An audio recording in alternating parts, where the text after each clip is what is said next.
সুপ্রিয় শিক্ষার্থী, জহির আইসিটির পক্ষ থেকে তোমাদের সকলকে স্বাগত জানাচ্ছি। আমি মোহাম্মদ জহির ইসলাম। আমরা গত পর্বে আলোচনা করেছিলাম লিস্ট নিয়ে, এবং আজকে আমরা আলোচনা করব কিভাবে একটি সমস্যার সমাধান করা যায়। দেখো, বোর্ডে একটি উদ্দীপক দেওয়া আছে এবং প্রশ্নে বলে দেওয়া আছে উদ্দীপকের মতো আউটপুট পাওয়ার জন্য HTML কোড লেখো।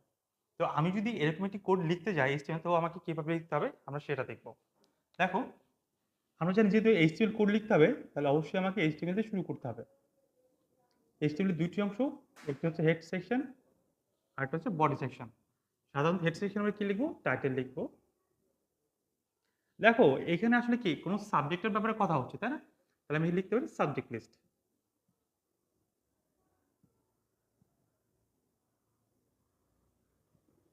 Close title.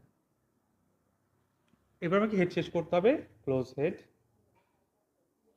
ক্লোজ হেড শেষ করার পরে দেখো আমার কি মূল অংশ বডি শুরু হবে।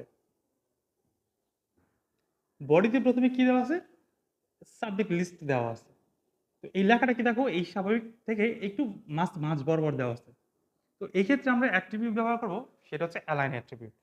অ্যালাইন অ্যাট্রিবিউটটা কি করবো? দেখো, আমার যদি এটা পেজের অবস্থান হয়, তাহলে এইটা হচ্ছে লেফট, এটা রাইট, এটা হচ্ছে সেন্টার। লেফট, রাইট আর হচ্ছে সেন্টার। তো এই ক্ষেত্রে আমার যে কোনো ওয়েব পেজের বা যে কোনো টেক্সটের লেফট হচ্ছে এর ডিফল্ট মান হিসেবে কাজ করে।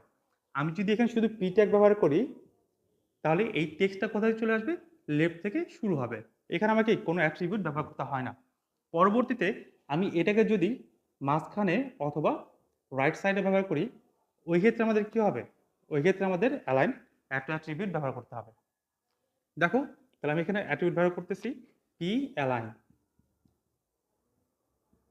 সমান, আমরা জানি যে কোনো অ্যাট্রিবিউট ব্যবহার করতে গেলে আমাকে সবসময় স্টার্ট ট্যাগের মধ্যে অ্যাট্রিবিউট ব্যবহার করতে হয়, এবং অ্যাট্রিবিউটের দুইটি অংশ থাকে। একটি হচ্ছে অ্যাট্রিবিউট নেম, অপরটি হচ্ছে অ্যাট্রিবিউট ভ্যালু। দেখো, এই অ্যাট্রিবিউটের নেমটা হচ্ছে অ্যালাইন, এর ভ্যালু হচ্ছে, আমি কোথায় লিখতে যাচ্ছি? লেখাটা মাঝ বড় লিখতে যাচ্ছি, তাহলে লিখবো সেন্টার। দেখেছো? এখন আমি সেন্টারের পরিবর্তে আমি যদি রাইট লিখতে যেতাম, তাহলে কি লিখতাম? অ্যালাইন সমান রাইট। কিন্তু যদি লেফটে থাকে, তাহলে আমরা কোনো অ্যালাইন ব্যবহার করব না। পি অ্যালাইন সেন্টার, তাই না? দেখো, এরপরে কি দেওয়া আছে? সাবজেক্ট লিস্টের নিচে একটি আন্ডারলাইন করে দেওয়া আছে। তো আমরা জানি যে কোনো কিছু নিচে যদি আন্ডারলাইন থাকে, তাহলে কোনটাকে ব্যবহার করতে হয়? হ্যাঁ, আমরা দেখে এসেছি ফরম্যাটিংটাকে, সেটা হচ্ছে ইউ ট্যাগ। ইউ ট্যাগের কাজ হচ্ছে কোনো টেক্সটের নিচে একটি আন্ডারলাইন বা একটি দাগ টেনে দেবে। এখানে লিখবো সাবজেক্ট লিস্ট।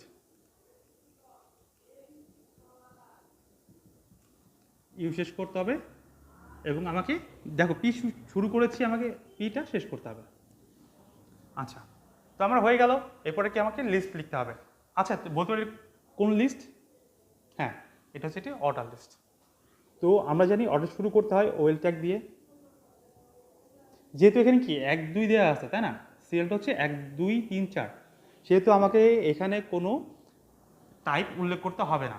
আমি শুধু এখানে ওয়েল লিখে দিলেই সেটা 1 2 হিসেবেই কাউন্ট করবে।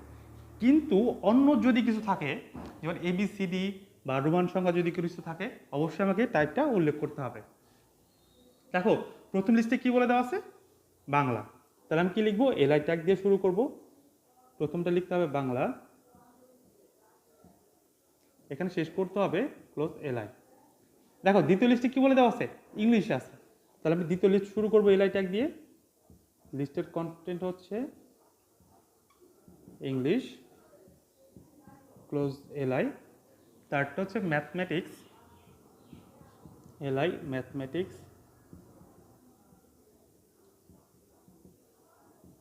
Close list. এবং সর্বশেষ দেওয়া আছে 4 নম্বর এলআই। এটা কি আছে? অ্যাকাউন্টিং,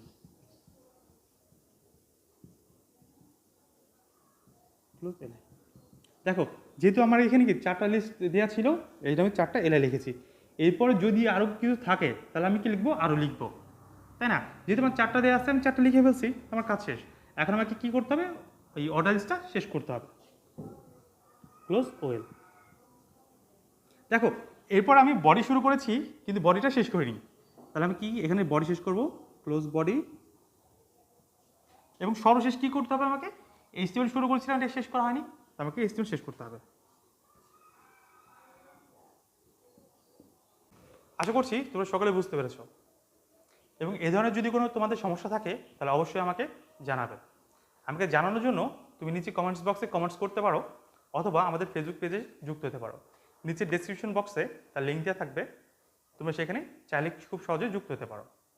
তো আজকের মতো এখানে বিদায় নিচ্ছি, ইনশাআল্লাহ পরবর্তী আবার দেখা হবে অন্য কোনো ভিডিওতে। হ্যাঁ, আর ততক্ষণে কিন্তু আমার চ্যানেলটি সাবস্ক্রাইব করতে ভুলবে না। প্রতিনিয়তই এরকম আইসিটি সম্পর্কে ভিডিও তোমরা সবার আগেই পেয়ে যাবে।